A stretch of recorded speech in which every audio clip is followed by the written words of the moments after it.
नमस्कार दोस्तों, मैं हूं कृष्णा शर्मा और आज मैं आपको लाया हूं महाकाल की नगरी में और महाकालेश्वर भगवान के दर्शन कराने ले चल रहा हूं। आप मेरे साथ चलिए और महाकालेश्वर के दर्शन करिए। जय महाकाल। महाकालेश्वर ज्योतिर्लिंग मध्य प्रदेश राज्य के उज्जैन जिले में स्थित है। सबसे पहले आप ट्रेन द्वारा उज्जैन स्टेशन पहुंच सकते हैं। उज्जैन पहुंचने के लिए इंदौर से भी जाया जा सकता है। इंदौर से मात्र 50 किलोमीटर की दूरी पर उज्जैन है और भोपाल से 200 किलोमीटर की दूरी पर उज्जैन है। जैसे ही आप उज्जैन स्टेशन पहुंचते हैं, बाहर आपको ऑटो रिक्शा मिलेंगे जो आपको मात्र 20 रुपए में महाकालेश्वर मंदिर पहुंचा देंगे और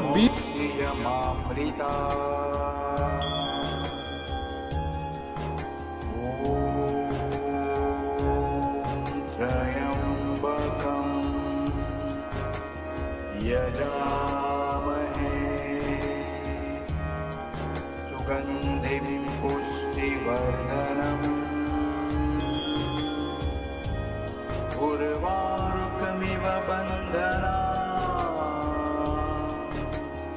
मृत्योर्मुक्षीय मामृता ॐ त्र्यम्बकं यजामहे सुगन्धिं पुष्टिवर्धनम् उर्वारुकमिव बन्धना मृत्योर्मुक्षीय मामृता ॐ त्र्यम्बकं यजामहे सुगन्धिं पुष्टिवर्धनम् उर्वारुकमिव बन्धना मृत्योर्मुक्षीय मामृता ॐ त्र्यम्बकं यजामहे सुगन्धिं पुष्टिवर्धनम् उर्वारुकमिव बन्धना मृत्योर्मुक्षीय मामृता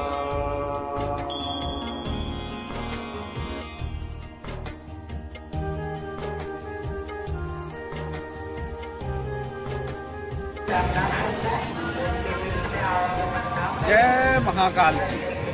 मैं हूं कृष्णा शर्मा और आज बाबा महाकाल की नगरी उज्जैन आया हूं आपको महाकाल के दर्शन कराने और महाकालेश्वर की नगरी के बारे में आपको बताने। महाकाल की नगरी उज्जैन, जो कि महाकालेश्वर भगवान 12 ज्योतिर्लिंगों में दक्षिणमुखी ज्योतिर्लिंग है, इसलिए सबसे ज़्यादा महत्व है। और आज मैं उज्जैन नगरी के प्रमुख जो धार्मिक स्थान हैं, क्यों उज्जैन इतना प्रसिद्ध है, क्यों लोग बाबा महाकालेश्वर को इतना मानते हैं, वो सभी जानकारी मैं आपको दूंगा। वीडियो अंत तक देखते रहिएगा। वीडियो पसंद आए तो मेरा चैनल बघेली बघार सब्सक्राइब कर लीजिएगा। वीडियो पसंद आए तो लाइक करिएगा और कमेंट बॉक्स में जय महाकाल जरूर लिखिएगा। तो आइए मैं बताता हूँ उज्जैन नगरी के बारे में और आपको दर्शन कराता हूँ बाबा महाकालेश्वर के बारे में। जय बाबा महाकाल, जय।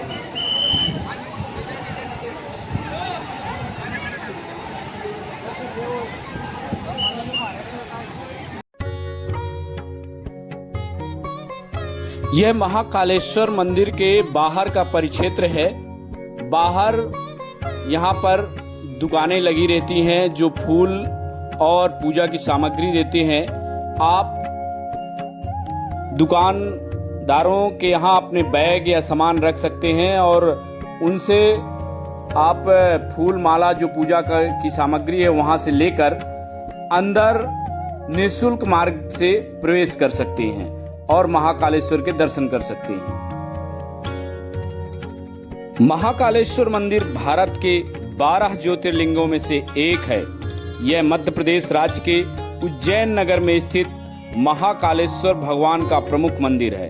पुराणों, महाभारत और कालिदास जैसे महाकवियों की रचनाओं में इस मंदिर का मनोहर वर्णन मिलता है। स्वयंभू, भव्य और दक्षिणमुखी होने के कारण महाकालेश्वर महादेव की अत्यंत पुण्यदायी महत्ता है। इसके दर्शन मात्र से ही मोक्ष की प्राप्ति हो जाती है। ऐसी मान्यता है कि महाकवि कालिदास ने मेघदूत में उज्जैनी की चर्चा करते हुए इस मंदिर की प्रशंसा की है।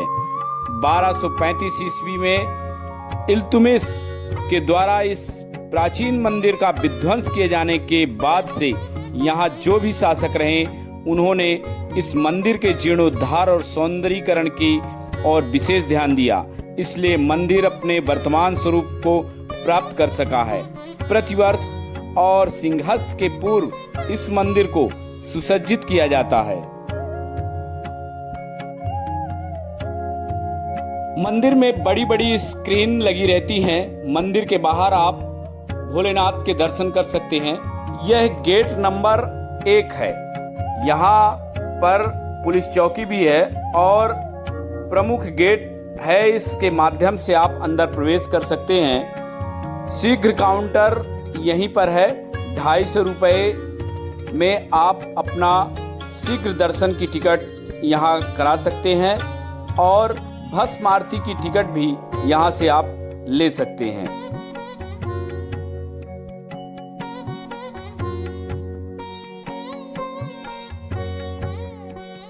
मंदिर के गर्भगृह में इलेक्ट्रॉनिक गैजेट, मोबाइल कैमरा ले जाना प्रतिबंधित है और यदि मोबाइल कैमरा आपको अंदर ले जाना है इसके लिए आपको प्रशासन से या कि मंदिर समिति से आपको अनुमति लेनी होगी। अन्यथा यहाँ पर काउंटर बने हुए हैं। आप यहाँ पर मोबाइल या कैमरा बैग जमा कर सकते हैं और लौटकर आप वापस ले। आपको मैं गर्भगृह ले जाके महाकालेश्वर के दर्शन करा रहा हूँ। चूंकि मैंने परमिशन ली थी इस कारण से थोड़े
से जुड़ी हुई जो भी चीज़ें हैं, जो भी जानकारी है, वो सभी यहाँ पे मिल जाएगी। गेट नंबर 1 के पास अवंतिका द्वार है और यहीं पर आपको शीघ्र दर्शन काउंटर भी स्थापित है, जहां से आप 250 रुपये देकर शीघ्र दर्शन सुविधा का लाभ ले सकते हैं। तो यहाँ 250 रुपये देकर शीघ्र दर्शन की लाइन से आप अंदर जा सकते हैं और श्री महाकालेश्वर के दर्शन कर सकते हैं। याद रखिएगा, गेट नंबर 1 अवंतिका द्वार, और यहीं पास में भस्म आरती काउंटर है, जहां से आप अगले दिन के लिए भस्म आरती की टिकट ले सकते हैं। यहाँ पर जो चार्ज है,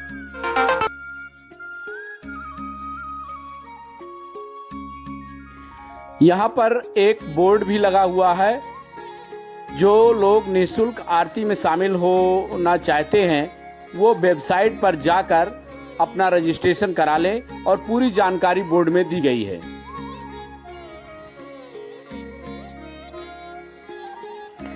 थ्री सिस्टम के माध्यम से भी बाबा महाकाल की भस्म आरती, दोपहर की आरती और शयन आरती के दर्शन कराए जाते हैं, जिसका टिकट 200 रुपये के लगभग है और आप कार्यालय पहुंचकर भस्म आरती के दर्शन कर सकते हैं।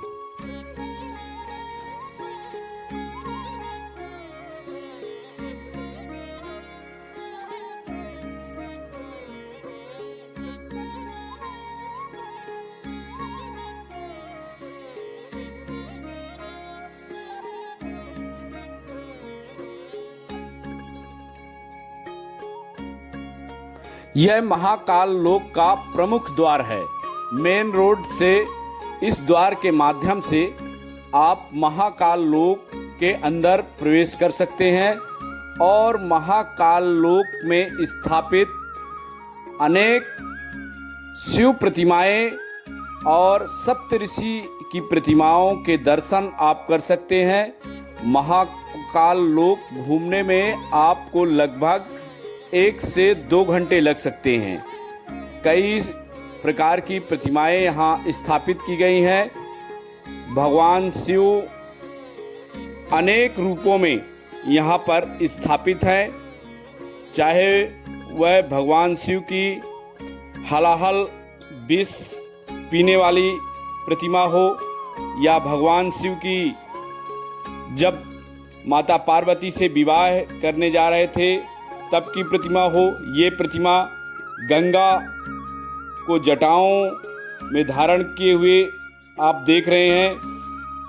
तो महाकाल लोक के लिए आपके पास 1 से 1.5 घंटे होने चाहिए। कई प्रतिमाओं के आप दर्शन कई रूप में कर सकते हैं।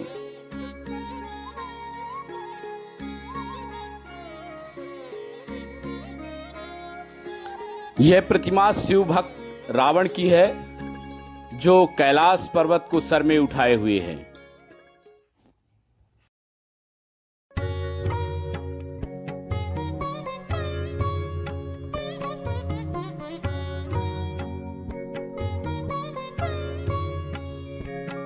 महादेव बरातियों के साथ माता पार्वती को ब्याहने जा रहे हैं।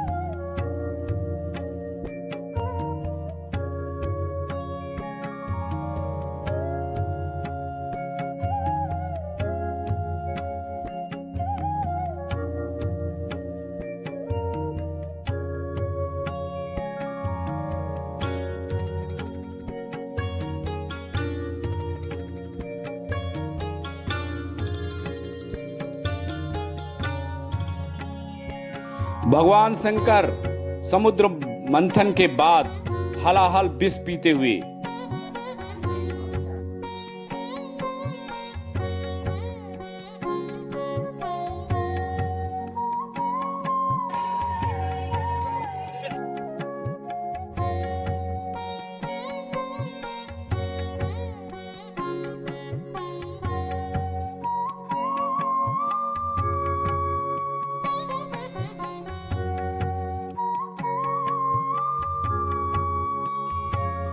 भोलेनाथ ध्यान मुद्रा में।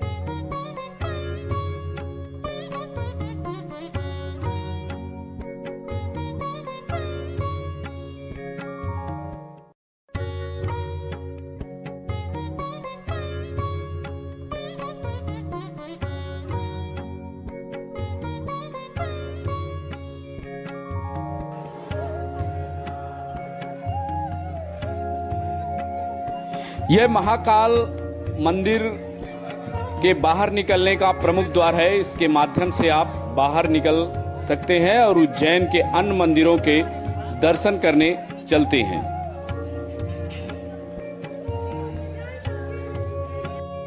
दोस्तों, अब मैं आपको लेके आया हूँ माँ हरसिद्धि माता। इन 51 जो शक्तिपीठ है उनमें से एक शक्तिपीठ है और महाकालेश्वर मंदिर के पास है। आइए मैं माता के दर्शन कराता हूँ और इस मंदिर की कहानी आपको बताता हूँ। आइए।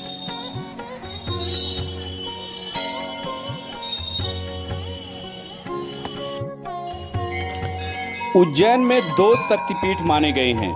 पहला हरसिद्धि माता और दूसरा गढ़ कालिका माता का शक्तिपीठ। पुराणों में उल्लेख मिलता है कि उज्जैन में शिप्रा नदी के तट के पास स्थित भैरव पर्वत पर मां भगवती सती के ओष्ठ गिरे थे। कहते हैं कि हरसिद्धि का मंदिर वहां स्थित है जहां सती के शरीर का अंश अर्थात हाथ की कोहनी आकर गिर गई थी।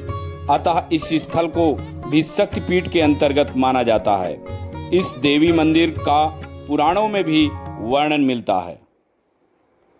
हरसिद्धि मंदिर की 4 दीवारी के अंदर 4 प्रवेश द्वार हैं। मंदिर का मुख्य द्वार पूर्व दिशा की ओर है।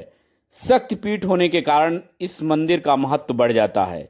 यहाँ जो भी आता है उसकी मनोकामना पूर्ण होती है। इस मंदिर और देवी का पुराणों में उल्लेख मिलता है। नवरात्रि में यहाँ उत्सव का माहौल रहता है। यहाँ की देवी का तांत्रिक महत्व भी है। यहाँ श्री सूक्त और वेदोक्त मंत्रों के साथ पूजा होती है। मान्यता के अनुसार यहाँ पर स्तंभ दीप जलाने का सौभाग्य हर किसी को प्राप्त नहीं होता। कहते हैं कि स्तंभ दीप जलाते वक्त बोली गई मनोकामना पूर्ण हो जाती है। यहाँ दुर्गा से संबंधित भव्य यज्ञ और पाठ का आयोजन होता रहता है।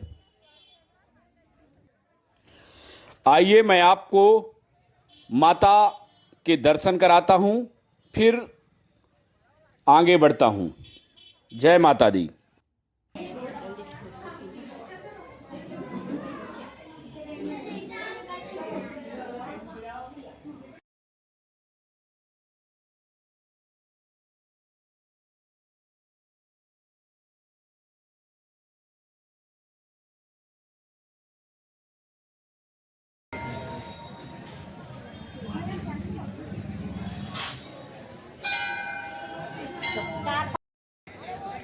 दोस्तों, इस वक्त हम उज्जैन के काल भैरव मंदिर आ गए हैं, जिन्हें महाकाल का सेनापति भी कहा जाता है। और कहते हैं कि महाकाल के दर्शन संपूर्ण तब तक नहीं माने जाते जब तक कि आप काल भैरव के दर्शन नहीं करते, तब तक आपके महाकाल के दर्शन संपूर्ण नहीं माने जाते। यहाँ पर भगवान को प्रसादी के रूप में शराब भी अर्पित की जाती है। आइए मैं आपको काल भैरव के दर्शन कराता हूँ।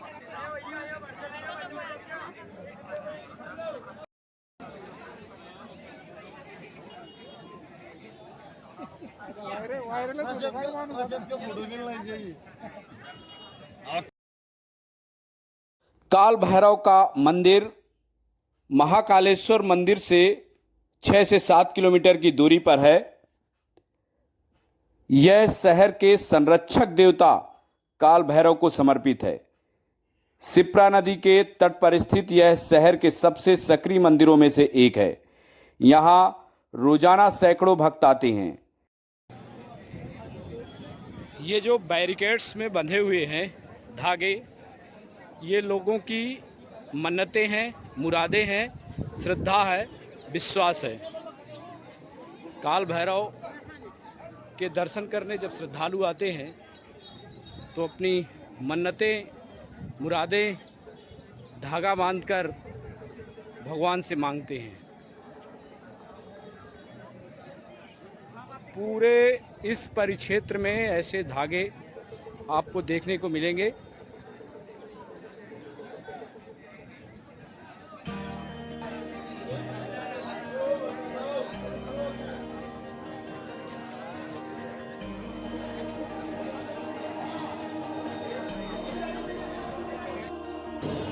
कहते हैं कि मूल मंदिर भद्रसेन नामक राजा द्वारा बनवाया गया था। इसका उल्लेख स्कंद पुराण के अवंती खंड में किया गया है। परमार काल 9वीं से 13वीं शताब्दी ईस्वी से संबंधित शिव, पार्वती, विष्णु और गणेश की प्रतिमाएं इस स्थान से बरामद की गई हैं। मंदिर की दीवारों को कभी मालवा क्षेत्रों के चित्रों से सजाया गया था। हालांकि अब इन चित्रों के केवल निशान ही दिखाई देते हैं। लाखों श्रद्धालु सावन में पहुंचते हैं।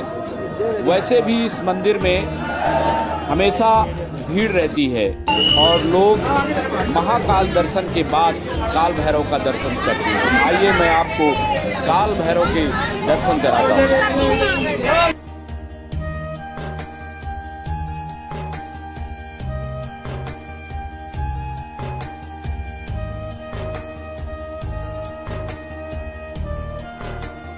अब हम आ गए हैं स्थिर मन गणेश मंदिर में। स्थिर मन गणेश मंदिर कहते हैं भगवान राम द्वारा स्थापित किया गया था और यह स्थिर मन गणेश मंदिर प्रमुख मंदिरों में से एक है। भगवान गणेश को प्रणाम करिए और मन को स्थिर रखने का प्रयास करिए।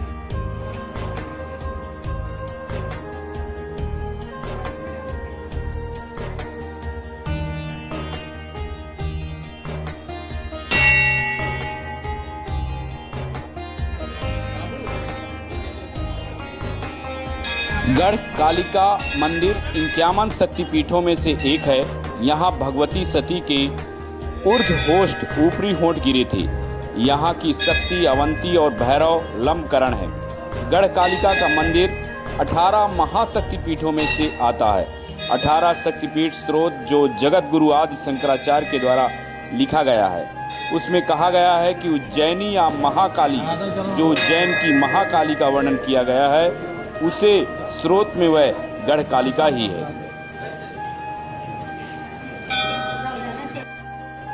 गढ़ कालिका के मंदिर में मां कालिका के दर्शन के लिए रोज हजारों भक्तों की भीड़ जुटती है। तांत्रिकों की देवी कालिका के इस चमत्कारिक मंदिर की प्राचीनता के विषय में कोई नहीं जानता। फिर भी माना जाता है कि इसकी स्थापना महाभारत काल में हुई थी।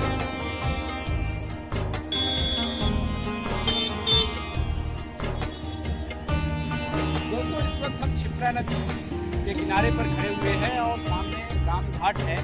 यहीं पे हर 12 वर्ष में महाकुंभ आयोजित होता है। 2016 में महाकुंभ आयोजित हुआ था, अब 2028 में महाकुंभ हुआ। समुद्र मंथन के दौरान जब अमृत की एक बूंद यहाँ पर गिरी थी। 4 स्थान ऐसे भारत में हैं जहाँ पर महाकुंभ आयोजित होते हैं और वही 4 स्थान है जहाँ पर अमृत की एक बूंद गिरी थी।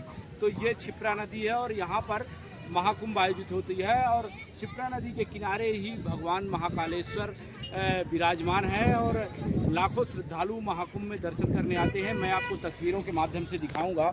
आप देखिए, ये रामघाट का पूरा दृश्य है और क्षिप्रा नदी अविरल बह रही है। ये देखिए रामघाट और ये क्षिप्रा नदी का तट।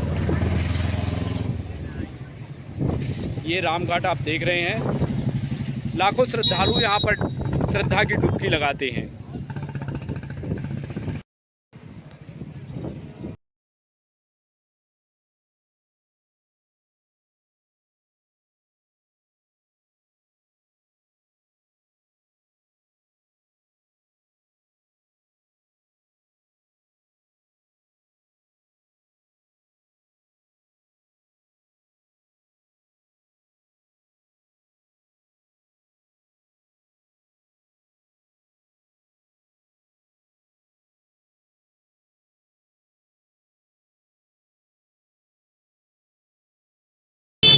दोस्तों, इस समय हम महर्षि संदीपनी आश्रम आए हैं। उज्जैन के महर्षि संदीपनी आश्रम, जहाँ भगवान श्री कृष्ण, बलराम और सुदामा ने अपनी शिक्षा प्राप्त की थी। उज्जैन का यह प्रसिद्ध आश्रम जहाँ स्वयं नारायण ने शिक्षा प्राप्त की थी, आपको दर्शन कराते हैं और देखते हैं। आइए महर्षि संदीपनी आश्रम के दर्शन करें। उज्जैन धार्मिक महत्व के अलावा महाभारत काल की शुरुआत में पढ़ाई का मुख्य केंद्र था। भगवान श्री कृष्ण, बलराम और सुदामा ने गुरु सांदीपनी के आश्रम में बचपन में शिक्षा ग्रहण की थी।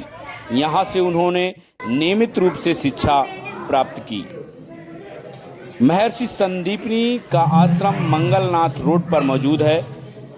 बता दें, आश्रम के पास के इलाके को अंकपात के नाम से भी जाना जाता है। ऐसा माना जाता है कि ये जगह भगवान श्री कृष्ण द्वारा अपनी लेखनी को धोने के लिए उपयोग किया गया था।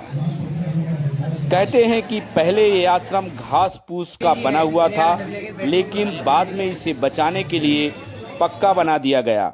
एक पुजारी का कहना है कि ये आश्रम 5266 साल पुराना है।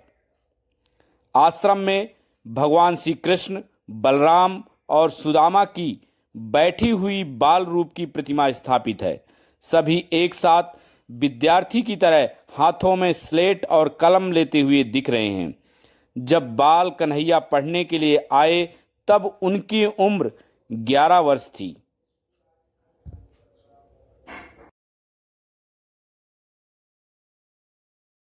कहते हैं कि भगवान श्री कृष्ण ने यहाँ 64 विद्याएं और 16 कलाओं का ज्ञान लिया था। अपने मामा कंस का वध करने के बाद कृष्ण जी ने बाबा महाकालेश्वर की नगरी अवंतिका में आने के बाद 64 दिनों तक रहकर शिक्षा प्राप्त की थी। आप भी चित्रों के माध्यम से उनके दर्शन कर सकते हैं।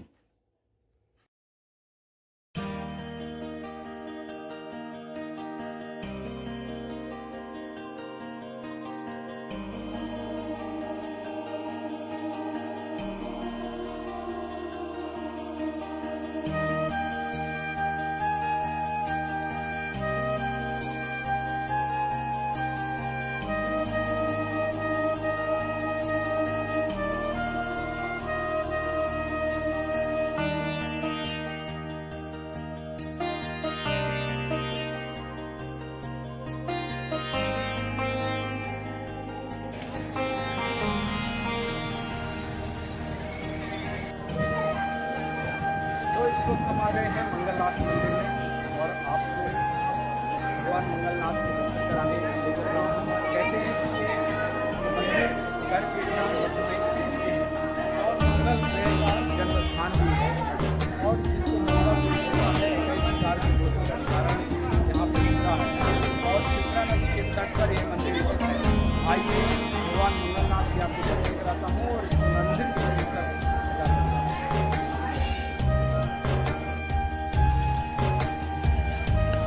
उज्जैन में स्थित मंगलनाथ मंदिर पुराणों के अनुसार उज्जैन नगरी को मंगल की जननी कहा जाता है। ऐसे व्यक्ति जिनकी कुंडली में मंगल भारी रहता है, वे अपने अनिष्ट ग्रहों की शांति के लिए यहाँ पूजा पाठ करवाने आते हैं। यूँ तो देश में मंगल भगवान के कई मंदिर हैं, लेकिन उज्जैन इनका जन्म स्थान होने के कारण यहाँ की पूजा को खास महत्व दिया जाता है।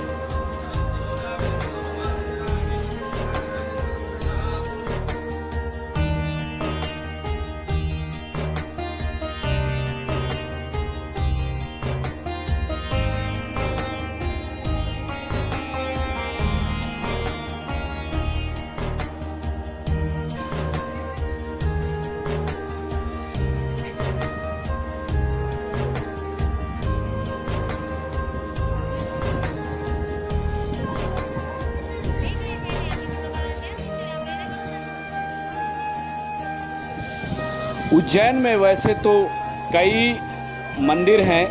यदि आप उज्जैन आएँ तो राजा विक्रमादित्य की नगरी कही जाती है अवंतिका, अब इसका नाम उज्जैन है।